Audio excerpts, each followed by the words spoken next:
একটি উজ্জ্বল নক্ষত্র অকালেই নিভে গেল।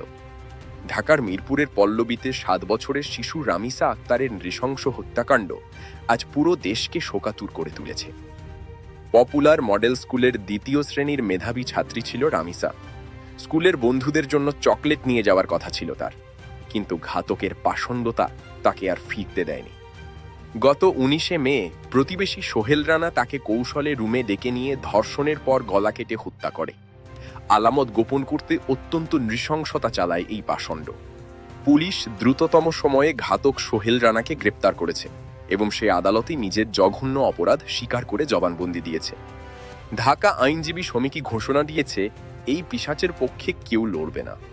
দেশের প্রতিটি প্রান্ত থেকে এখন একটাই দাবি, রামিসার হত্যাকারীর দৃষ্টান্তমূলক ফাঁসি চাই। নিরাপদ থাকুক আমাদের প্রতিটি শিশু। রামিসা হত্যার দ্রুত বিচার হোক, এটাই আমাদের অঙ্গীকার। সবাই ভালো থাকুন, সাবধানে থাকুন। আল্লাহ হাফেজ।